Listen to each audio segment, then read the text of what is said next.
Hello students, நம்ம இன்னைக்கு இந்த வீடியோவில் என்ன பார்க்க போகிறோம்னா எக்ஸசைஸ் 13.3ல் கொஸ்டின் நம்பர் 3 பார்க்க போகிறோம். ரொம்ப இம்பார்ட்டன்ட் கொஸ்டின். இந்த மாதிரி பிலோ 20 பிலோ 25 அந்த மாதிரி வார்த்தைகளில் கொடுக்குற டேபிள் காலம் வந்து ரொம்ப முக்கியம்.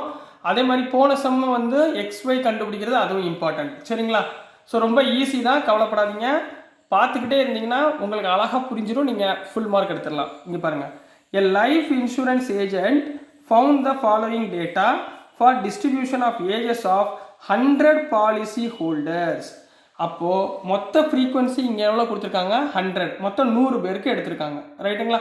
Calculate the median life. இப்போ நம்ம என்ன கண்டுபிடிக்கணும்? மீடியன் ஃபைண்ட் பண்ணணும்.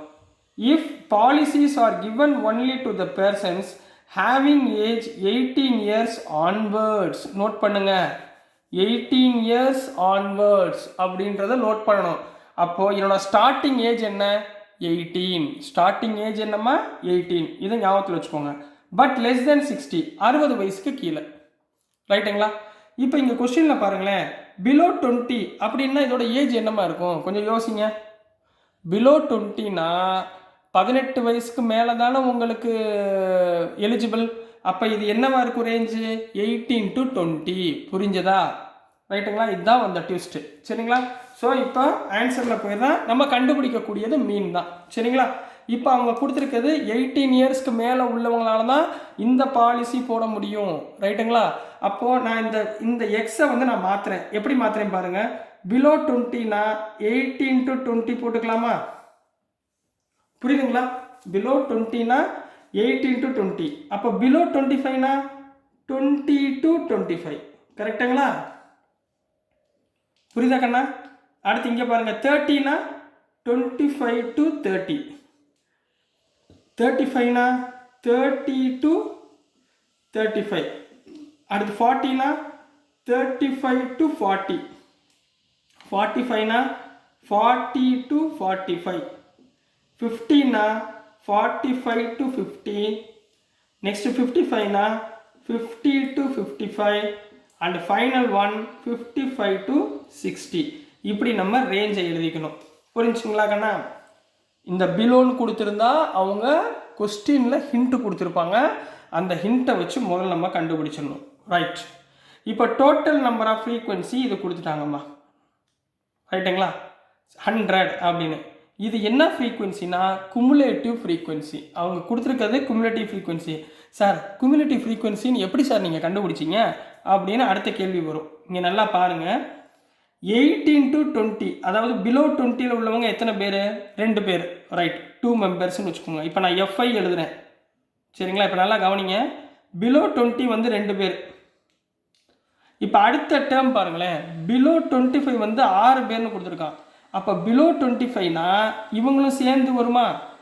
புரியுதுங்களாம்மா? இவங்களையும் சேர்த்து 6 பேர். புரிஞ்சா? கொஸ்டின் புரியுதுங்க, விளங்குதுங்களா?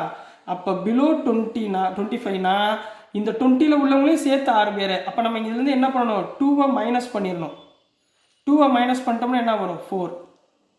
புரிஞ்சா கண்ணா? கொஸ்டின் நல்லா பாருங்கள். இப்போ அடுத்து பாருங்கள், பிலோ 30. பிலோ 30னா இது மூணுமே சேர்ந்து வரும். பிலோ 25 பிலோ 20 எல்லாமே சேர்ந்து வரும். அப்போ இதுலேருந்து எவ்வளோ மைனஸ் பண்ண போகிறீங்க? மேலே உள்ள டேர்மை மைனஸ் பண்ணிடுங்க. -6. அப்போ எவ்வளோ கண்ணா வந்துடும்? 24 - 6 18. புரிஞ்சுங்களா? அடுத்து பாருங்கள், 45னா 45லேருந்து 24ரை மைனஸ் பண்ணிடுங்க. அப்போ என்ன வரும்? 21. அடுத்து பாருங்கள், 78லேருந்து 45வை மைனஸ் பண்ணுங்கள். என்ன வரும்? 33. 89லேருந்து 78ை மைனஸ் பண்ணுங்கள். 211. 92லேருந்து 89ை மைனஸ் பண்ணுங்கள். 3. புரியுதுங்களா? 98லேருந்து 92வை மைனஸ் பண்ணுங்கள். 6. இப்போ 100லேருந்து 98ை மைனஸ் பண்ணுங்கள். 2. இதை பூரா டோட்டல் பாருங்களேன், 100 வந்துடும் பாருங்கள். 2 6 6 24 24 45 45 75 78 88 89 89 + 11 100. டோட்டல் 100 வந்துருச்சா? இதுதான் FI. அப்போ FI கொடுக்கல, அவங்க என்ன கொடுத்துருக்காங்க? Cumulative frequency. இப்போ மீடியனில் நம்ம என்ன கண்டுபிடிப்போம்? குமுலேட்டிவ் ஃப்ரீக்வன்சி கண்டுபிடிப்போமா? இப்போ பாருங்களேன், 2 வந்துருச்சா? 2 + 4 6 6 + 18 24 24 + 21 45 45 + 13 78 78 plus 11, 89. 89 plus 3, 92. 92 plus 6, 98. 98 plus 2, 100. இதுதான் cumulative frequency. ஸோ இதைத்தான் நீங்கள் கரெக்டாக கவனமாக போட்டுடணும். இது போட்டிங்கனாலே ப்ராப்ளம் சால்வ்மா. ஏன்னா இது உங்களுக்கு ஆல்ரெடி உங்களுக்கு தெரியுமா? சரிங்களா? இதில் n எவ்வளவு? 100. அப்போ என்ன எழுதுவீங்க? Here n equal to 100. அப்போ n/2 எவ்வளோ கண்ணா? 100/2 equal to 50. எவ்வளவு? 50. அப்போ 50 உடைய அதிகமான நம்பர் என்ன இருக்கீங்க? 78. குமுலேட்டிவ் ஃப்ரீக்வன்சியில் பார்க்கணும் 78. இதுக்கு மேலே உள்ளது தான் குமுலேட்டிவ் ஃப்ரீக்வன்சி CF. இதுக்கு ஆப்போசிட்டில் உள்ளது தான் F ஃப்ரீக்வன்சி. இதுக்கு நேராக உள்ளது தான் ரேஞ்ச். இதுதான் ரேஞ்ச் 35 to 40. அப்போது எப்படி எழுதுவீங்க? therefore 50, இந்த 50 belongs to interval எந்த இன்டர்வல்மா? 35 to 40. ரைட்டுங்களா? அப்போ மீடியன் ஃபார்முலா என்னப்பா? ஹியர் என்னென்ன இருக்குன்னு போல எழுதிருங்க. ஹியர் L ஈக்குவல் டு எவ்வளோமா? 35. H எவ்வளவு டிஃப்ரென்ஸு? 20 to 25, 25 to 35. அப்போ ஹைட் H என்ன போட்டுடலாம்? 25 போட்டு 5 போட்டுடலாங்களா? H வந்து 5ன்னு போட்டுக்கோங்க. ஏன்னா முதல் இது வந்து 18 to 20. சார் இங்கே 8 into 20 இருக்கே, 2 தானே வருது, அடுத்தது தானே மாறுது அப்படின்னு கேட்கலாம்.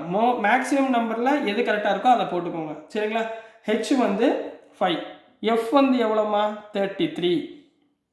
F வந்து எவ்வளோ சொன்னோம்? இந்த பாருங்கள், இந்த இருக்கா பாக்ஸ் போட்டிருக்கேன்னா இதுதான் F. ரைட்டுங்களா? அடுத்து என்ன இருக்குது? n/2. n/2 நம்ம ஆல்ரெடி கண்டுபிடிச்சிட்டோமா? n/2 எவ்வளவு? 50. இப்போ மீடியனுடைய ஃபார்முலா கண்ணா. மீடியன்னா என்ன formula?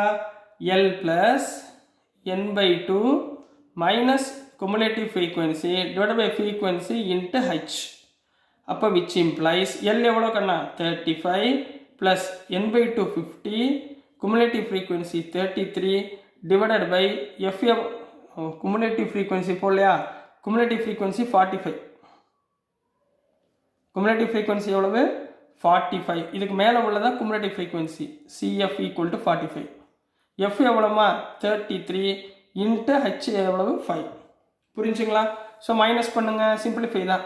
35 plus 50 minus 45, 5 into 5 by 33. அதாவது 35 ப்ளஸ் 25 பை 33. ரைட்டுங்களா? 25 பை 33னா எவ்வளவு? 35 ப்ளஸ் 25 by 33 னா 0.76 வரும். therefore median equal to 35 plus 0.76, 35.76. this is the answer for the given question கண்ணா. சரிங்களா? ஸோ இது வந்து ரொம்ப முக்கியமான கொஸ்டின். ஏன்னா பிலோன்னு கொடுத்துருக்காங்க, நீங்கள் கரெக்டாக பார்த்து கவனமாக பண்ணணும். சரிங்களா ஸ்டூடெண்ட்ஸ்? ஸோ டியர் ஸ்டூடெண்ட்ஸ், நான் போடுற வீடியோஸ் உங்களுக்கு பிடிச்சிருந்துச்சுன்னா மறந்துடாமல் லைக் பண்ணுங்கள், ஷேர் பண்ணுங்கள், மறக்காமல் சப்ஸ்கிரைப் பண்ணுங்கள் ஸ்டூடெண்ட்ஸ். தேங்க்யூ.